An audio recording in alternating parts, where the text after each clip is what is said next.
하나님 말씀 베드로전서 4장 1절부터 17절 말씀을 봉독해 드립니다. 그리스도께서 이미 육체의 고난을 받으셨으니 너희도 같은 마음으로 갑옷을 삼으라. 이는 육체의 고난을 받은 자는 죄를 그쳤음이니 그 후로는 다시 사람의 정욕을 따르지 않고 하나님의 뜻을 따라 육체의 남은 때를 살게 하려 함이라.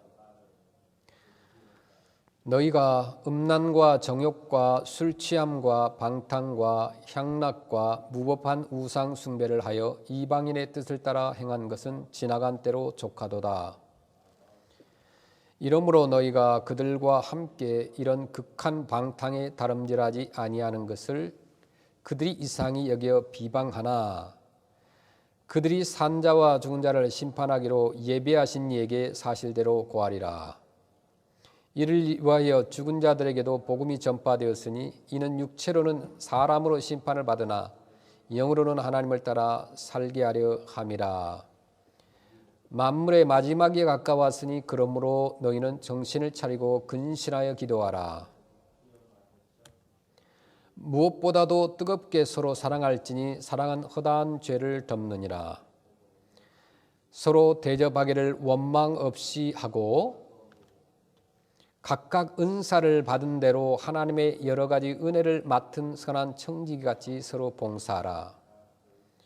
만일 누가 말하려면 하나님의 말씀을 하는 것 같이 하고 누가 봉사하려면 하나님이 공급하시는 힘으로 하는 것 같이 하라.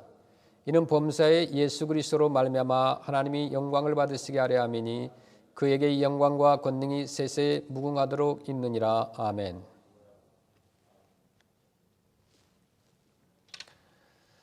오늘 이 본문 말씀은 우리가 고난이 올 때에 고난을 어떤 태도로 우리가 맞이해야 되는가, 어떤 태도로 또 고난을 극복해야 되는가. 지금이 이제 고난의 때입니다. 사실 작년부터 시작된 코비드-19 때문에 많은 비즈니스나 학교나 또 현장에서 고난을 우리가 겪고 있습니다. 그런데 이 고난이 올 때에 우리가 마땅히 어떤 태도를 취해야 되는가, 오늘 본문 말씀을 통해서 우리가 말씀을 나누길 원합니다. 우리가 이 베드로전서 전체를 살펴보면은 사도 베드로는 특별히 이 때에 대해서 민감한 반응을 보이고 있습니다. 때, 그 많은 때에 대한 가르침이 전체에 나와 있습니다. 그래서 베드로전서 1장 5절 말씀해 보시면은 너희는 말세에 나타내기로 예비하신 구원을 얻기 위하여 믿음으로 말미암아 하나님의 능력으로 보호하심을 받았느니라, 이렇게 말씀합니다. 이게 말세의 때라고 나옵니다. 말세 때에 어떤 때를 발견할 수가 있느냐?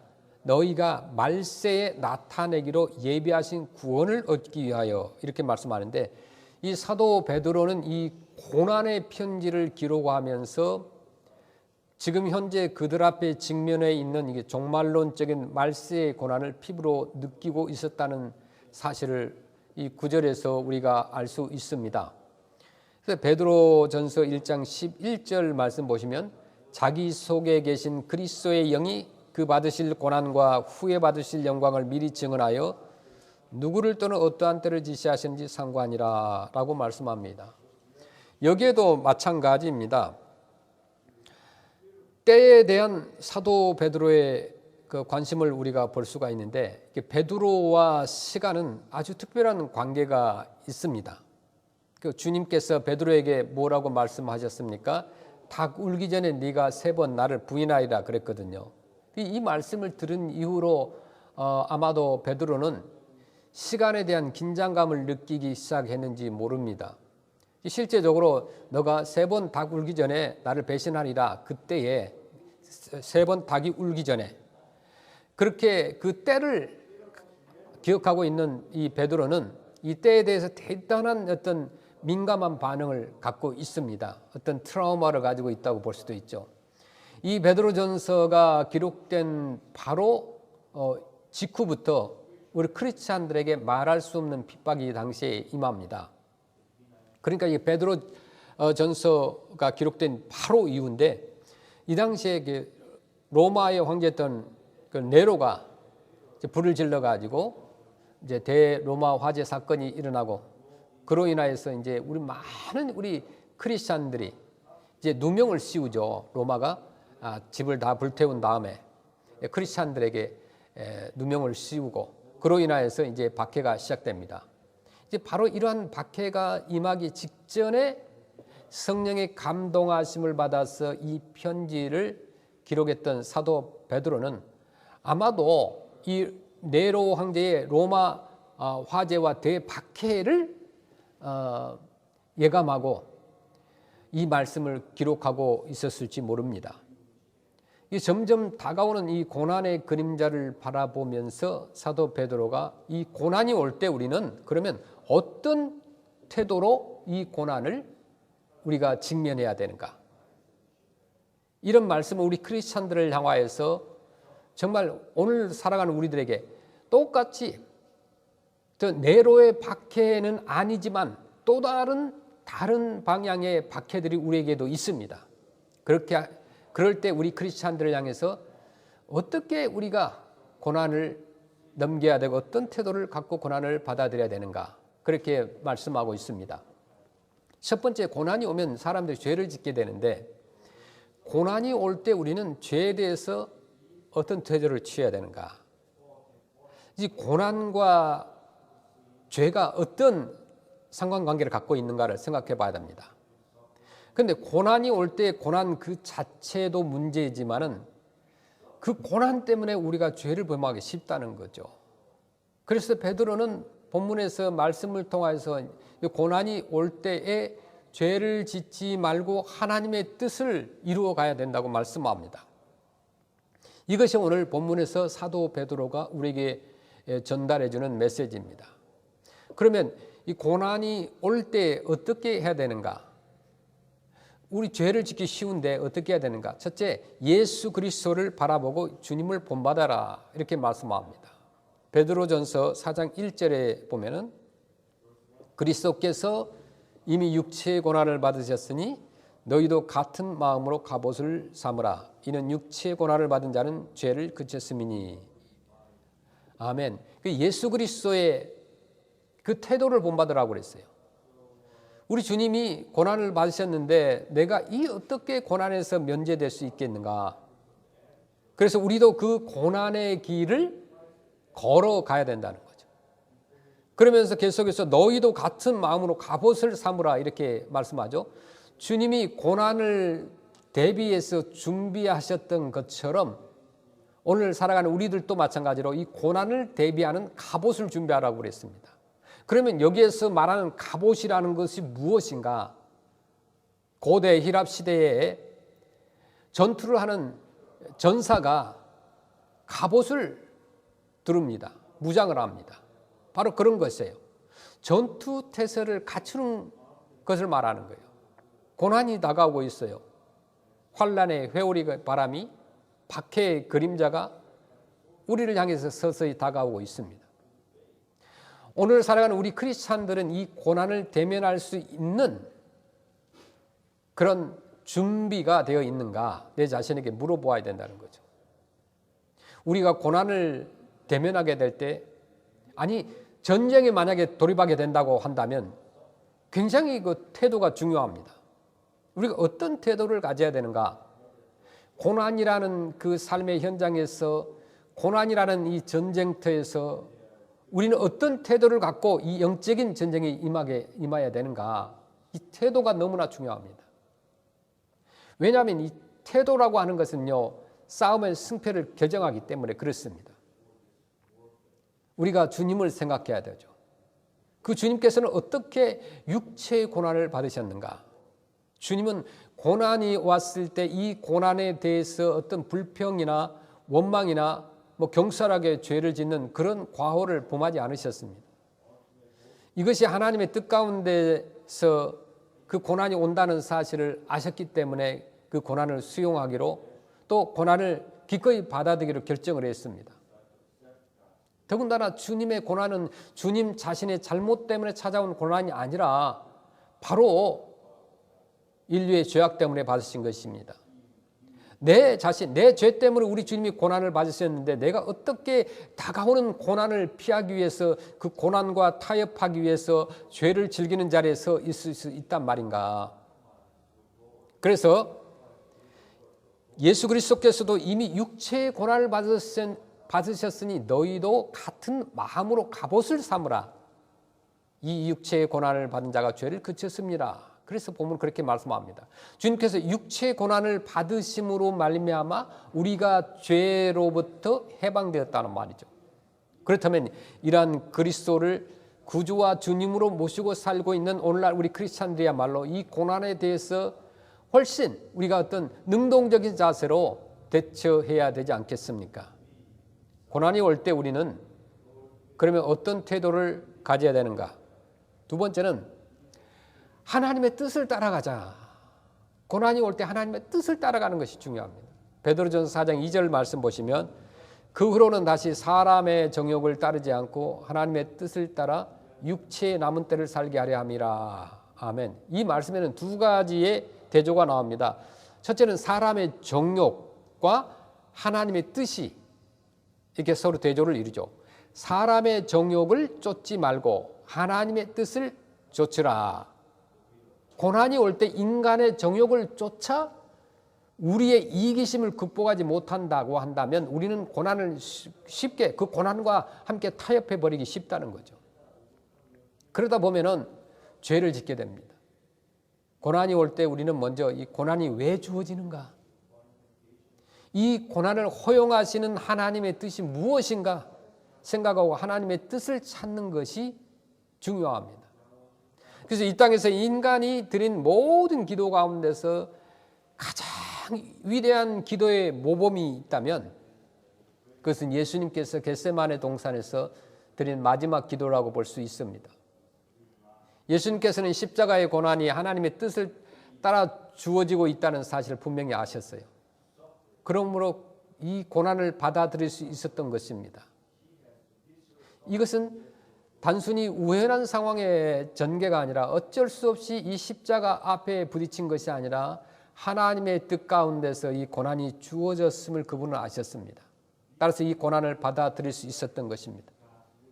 우리의 생명의 길이가 이 땅에서 얼마만큼 남았든지 간에 중요한 것은 하나님의 뜻이라는 거죠. 고난이 오느냐 안 오느냐보다 더 중요한 관심은 내 삶을 통해서 주님의 뜻이 어떻게 이루어질 것인가? 이런 질문이 필요합니다. 이것이야말로 모든 오늘날 우리 크리스찬들이 가져야 할 정말 아름다운 관심이어야 한다는 거죠. 우리 크리스찬들의 삶의 목적이 하나님의 뜻을 이루는 것이라고 한다면 그리고 하나님의 뜻이 내 삶을 통해서 이루어지는 그것이 내 전 인생의 진정한 성공이라고 말할 수 있는 우리 크리스찬들이라고 한다면 마땅히 고난 그 자체보다 이 고난 속에서 하나님의 뜻을 찾는 일이 더욱 중요합니다. 그러므로 이 고난을 피하려고만 하지 마시길 바랍니다. 혹은 이 고난을 통해서 사람의 욕심을 찾으려고 하지 마시길 바랍니다. 하나님의 뜻을 이루어가길 바랍니다. 이것이 사도 베드로가 성도들에게 주는 충고입니다.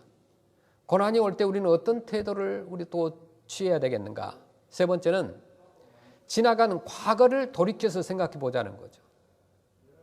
내게 고난이 올 때, 우리 주변에 고난이 올 때 우리는 잠시 예수님 믿기 전에 나의 삶의 모습을 한번 되돌아보자는 거죠.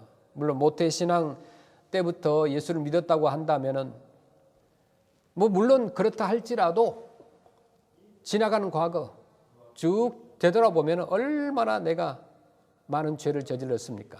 베드로전서 4장 3절 말씀 보시면 너희가 음란과 정욕과 술 취함과 방탕과 향락과 무법한 우상 숭배를 하여 이방인의 뜻을 따라 행한 것은 지나간 때로 족하도다. 이렇게 말씀하죠. 그런데 왜 돌아가려고 하느냐라는 말씀이죠. 우리가 음란과 정욕과 술 취함과 방탕과 어떤 우상 숭배 속에서 살았던 이방인의 뜻을 쫓아서 행하던 지나간 때로 왜 돌아가려고 하느냐라고 우리에게 충고합니다. 여기서 이방인의 뜻이라고 한다는 것은 뭐냐면 구원받지 못한 세상 사람의 뜻을 말합니다. 세상 사람의 뜻을 쫓던 그 시간은 얼마나 우리에게 있어서 고통의 시간이었습니까? 그 당시에는 달콤한 시간이었던 것 같은데 시간이 지나고 나니까 얼마나 의미 없는 허송 세월이었는지 모릅니다. 그 시간은 얼마나 우리를 내 자신을 학대하는 시간들이었지 않습니까? 그 시간은 얼마나 우리를 불안하게 한 시간들이었어요. 그 시간은 얼마나 우리를 부끄럽게 만들고 얼마나 우리를 취하게 만들었던 시간이었어요. 그 과거에 그 지겨웠던 예수 믿기 전에 내 거듭나기 전에 그 지겨웠던 과거를 생각하면 내가 고난을 받을 망정 하나님의 뜻 가운데서 견고하게 머물러 서는 것이 정말 가장 영광스러운 보람의 삶인 것을 기억하라는 거죠. 이것이 사도 베드로가 오늘날 예수 믿는 저와 여러분을 향한 충고입니다. 그러면 지금 고난의 시기에 불신자에 대한 태도를 어떻게 가져야 되는가? 고난이 온다고 할 때에 우리는 불신자에 대해서 어떤 태도를 지녀야 할까요?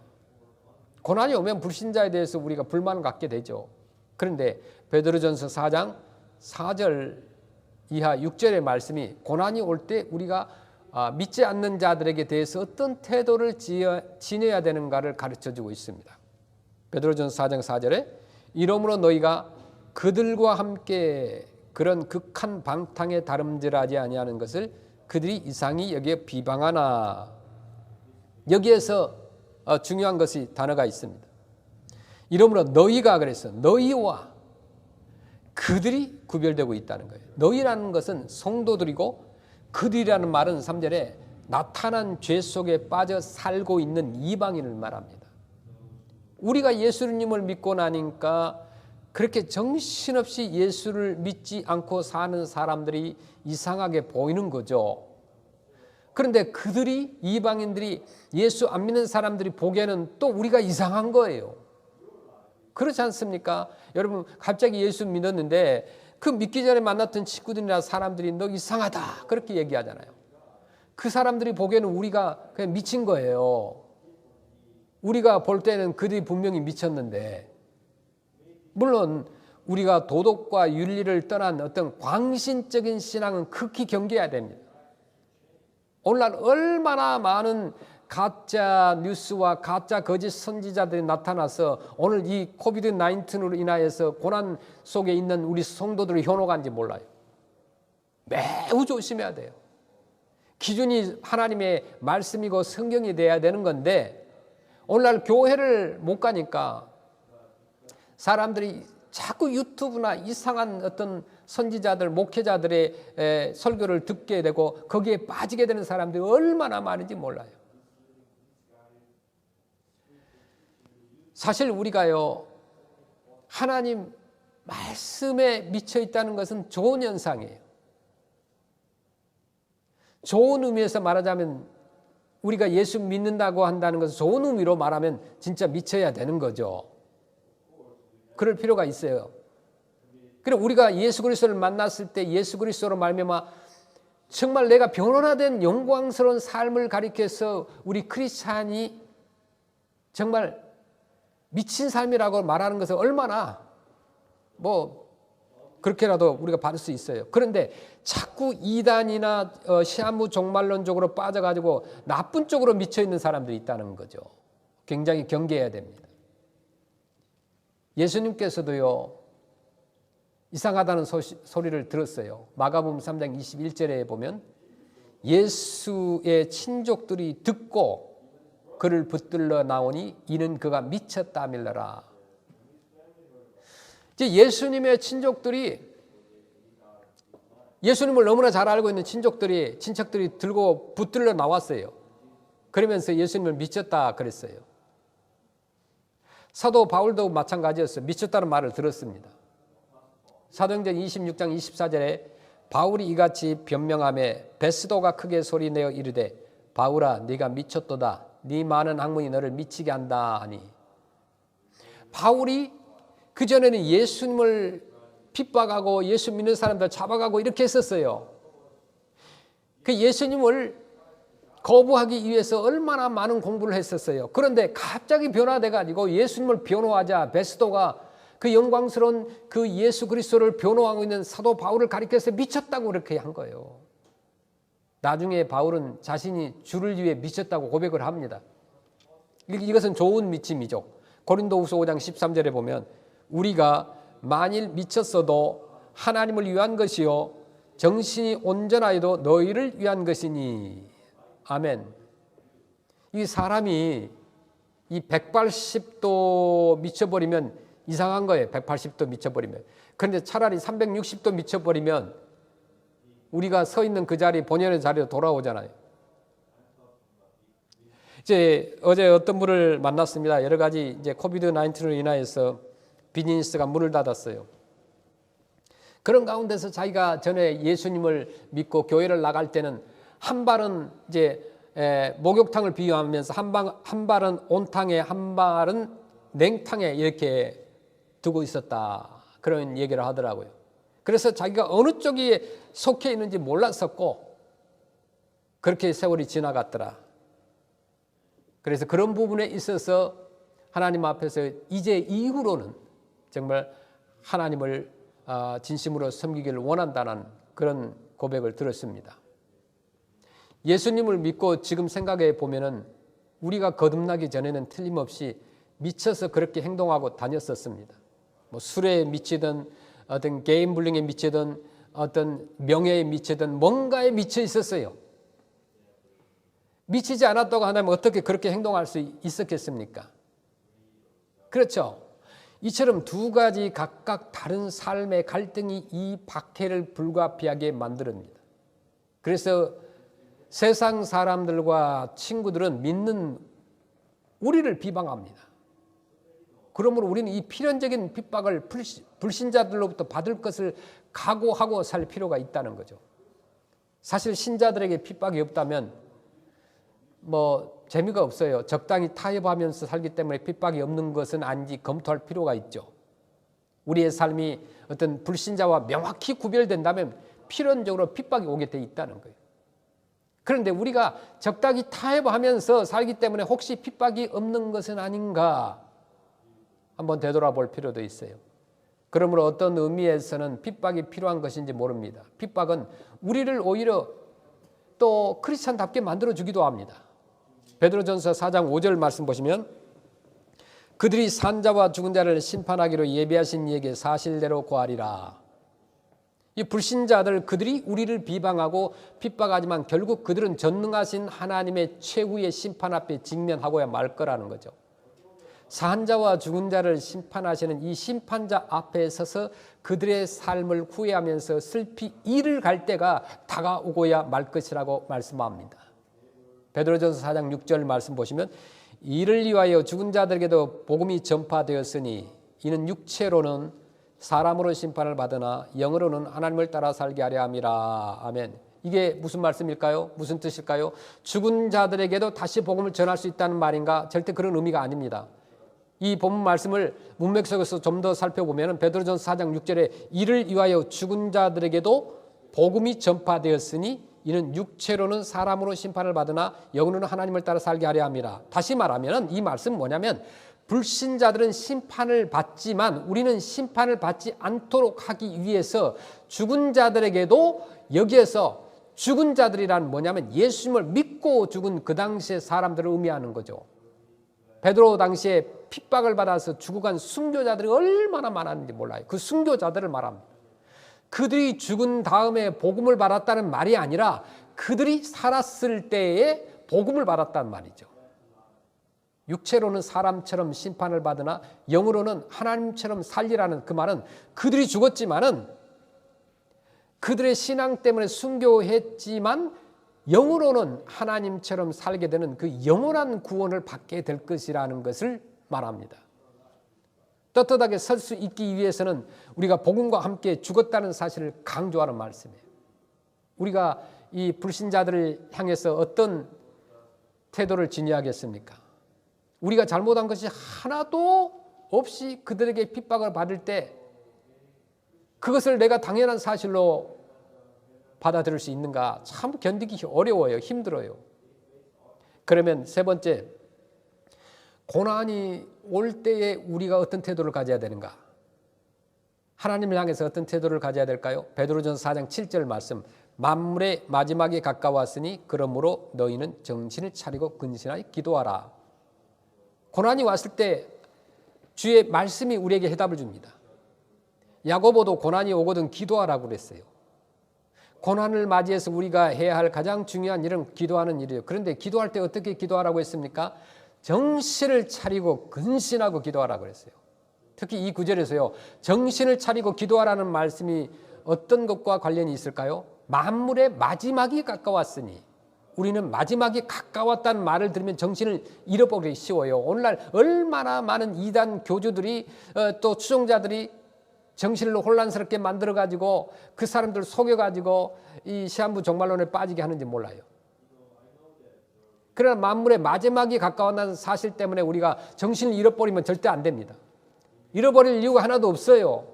오히려 마지막이 가까웠는데 정신을 더욱 차릴 필요가 있어요. 냉정한 이성 가운데서 기도할 필요가 있다는 거죠.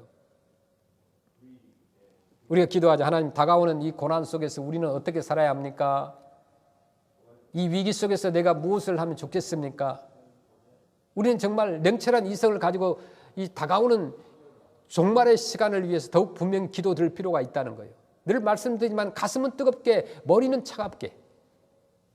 그래서 베드로는 근신하여 기도하라고 그랬어요.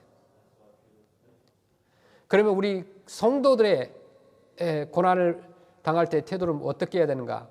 이 종말의 시간을 앞에 두고, 박해의 시간을 앞에 두고, 고난의 시간을 앞에 두고 우리가 다른 성도들을 향해서는 어떤 태도를 지녀야 되는가? 오늘 본문에 세 가지로 말씀하고 있는데, 성도와 성도끼리. 첫째는 사랑하라고 그랬어요. 고난이 오면요, 우리의 사랑이 식기 쉽습니다.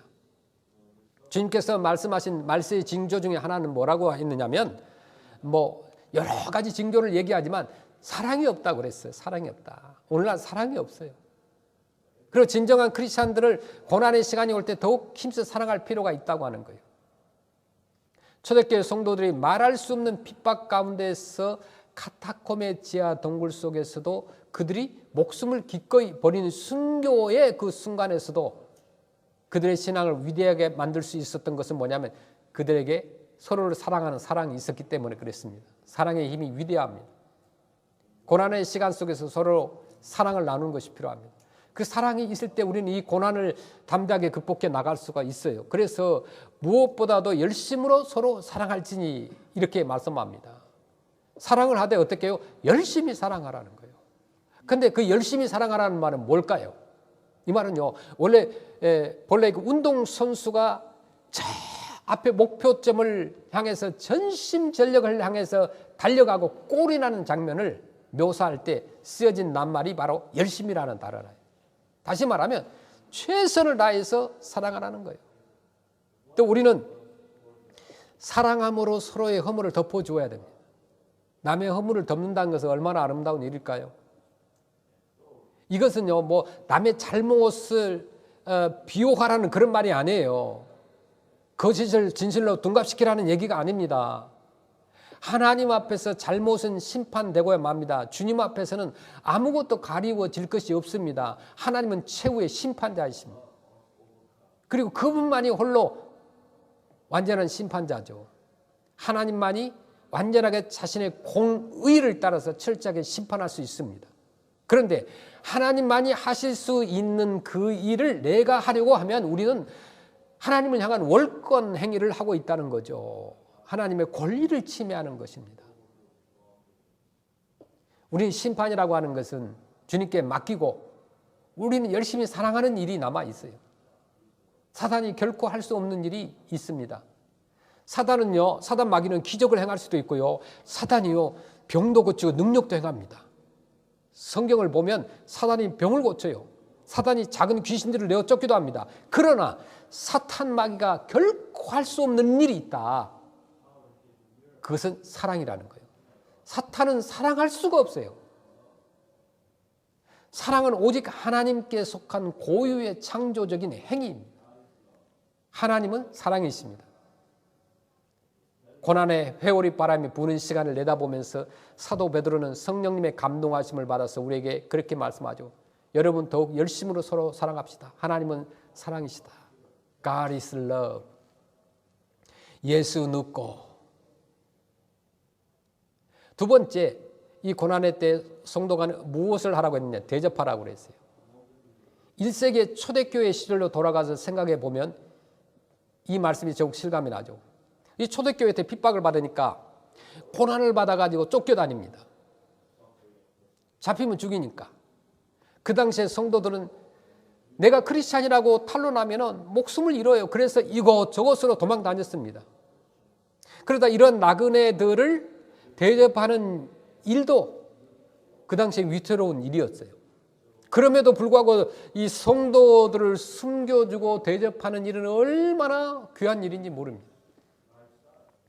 사도 베드로는 고난의 시간 앞에 다가오고 있는 것을 바라보면서 서로 대접하라 그랬어요. 이 대접이라는 말은 이 낯선 손님에게 친절하게 한다는 뜻이죠. 우리는 왜 손님을 대접해야 되는가? 우리가 이미 황송한 대접을 받았기 때문입니다. 누구에게 대접을 받았어요?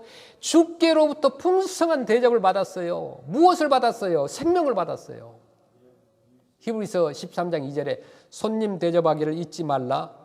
이로써 부지 중에 천사들을 대접한 이들이 있었느니라. 아브라함은요, 손님 대접을 잘하다가 천사를 대접합니다. 손님 대접을 잘하다 보면 주님을 대접할 수 있다는 거예요. 세 번째로 봉사라고 그랬어요. 봉사라는 말을 다른 말로 바꾸면 서로 섬기라는 말이에요. 봉사한다는 것은 서로 섬긴다는 거예요. 그런데 이 말씀을 자세히 보면 봉사에 대한 위대한 세 가지 중요한 강조점이 있는데, 첫째, 각각 은사를 받은 대로 봉사라고 그랬어요. 자기가 받은 은사를 가지고 봉사하는 것이 필요합니다. 우리 성도는 다 섬기는 사람들이죠. 우리 모두가 섬기도록 부름을 받았어요. 우리의 머리 대신 주님께서도 섬기려고 이 땅에 오셨잖아요. 섬기는 것, 섬김의 극치가 십자가죠. 그분이 우리를 섬기기 위해서 원하신 나머지 우리를 위해서 목숨까지 내어놓으신 거예요. 우리도 그 주님을 본받아가지고 다른 일을 섬겨야 하는데 우리가 가진 은사를 가지고 섬기라는 거죠. 하나님은 모든 우리 크리스찬들에게 반드시 한 가지 이상의 은사를 다 주셨습니다. 은사를 갖지 않은 사람이 없어요. 그것을 섬기라는 거예요. 두 번째는 청지기 정신을 갖고 봉사라는 거죠. 청지기라는 말은 뭘까요? 청지기는요, 자기 재산이 없어요. 주인의 재산을 맡아서 관리하는 사람입니다. 그러므로 이 청지기는 그런 의식이 있어야 됩니다. 이 재산은 주인의 것이다. 그러므로 주인이 기뻐하는 대로 이 재산을 써야지. 즉 늘 주인을 의식하면서 주인이 기뻐하시는 뜻대로 주인이 기뻐하시는 일을 위해서 재산을 관리하고 노력하는 정신이 청지기 정신이라는 거예요. 이와 같이 우리가 지닌 은사를 가지고 섬길 때 하나님의 방법대로 하나님이 기뻐하시는 일에 은사를 사용하는 그런 청지기 정신이 필요하다는 것입니다. 또 마지막으로 우리는 어떻게 섬겨야 되냐? 하나님의 영광을 위해서 섬겨라. 봉사라는 거예요. 봉사의 목적은 하나님의 영광을 위해서입니다. 그래서 베드로전서 4장 11절에 그렇게 말씀하죠. 만일 누가 말하려면 하나님의 말씀을 하는 것 같이 하고 누가 봉사하려면 하나님이 공급하시는 힘으로 하는 것 같이 하라. 이는 범사의 예수 그리스도로 말미암아 하나님이 영광을 받으시게 하려 함이니 그에게 영광과 권능이 세세에 무궁하도록 있느니라. 아멘. 이 코비드 19의 고난과 영적인 어둠의 시기를 사는 우리들이 이 고난 앞에서 어떻게 살아야 됩니까? 이 현재의 고난 속에서 예수님을 본받아 살기를 소망합니다. 또 하나님의 뜻을 따라 살기를 소망합니다. 죄악된 과거를 버리고 우리가 구원의 하나님을 생각하며 살기를 소망합니다. 어떻게요? 서로 사랑하면서, 서로 대접하면서, 또 서로를 섬기면서 주 예수님께서 우리에게 가르쳐 주신 그 정신대로 섬기면서 사는 이 삶의 태도가 얼마나 귀하고 오늘날 아름다운지 몰라요. 여러분은 성도가 된 행복을 주님 앞에 얼마나 감사하고 있습니까? 어느 날 주님이 내 마음에 나의 구원의 주님으로 오셨기 때문에 우리는 그 예수 그리스도로 말미암아 이런 행복한 삶을 살 수 있다는 거죠. 우리는 이것을 감사해야 돼요. 우리에게 고난의 시간이 언제 어떻게 찾아올지 모릅니다. 환난의 회오리가 또 박해의 먹구름이 언제 어떻게 우리를 찾아올지 모릅니다. 그러나 그 시간 속에서 우리 성도들은 그럼에도 불구하고 행복할 수 있는 사람이 되어야 된다는 거죠. 이를 위해서 우리가 기도하면 좋겠습니다. 우리가 고난과 이 어둠의 회오리 앞에서도 행복한 삶을 살 수 있는 특권을 주신 그 우리 하나님의 은혜를 감사하면서 기도하며 사는 우리 모두가 되기를 간절히 축원합니다. 고난은 곧 다가올 축복의 징조라는 것을 믿기를 주의 이름으로 간절히 축원드립니다. 아멘.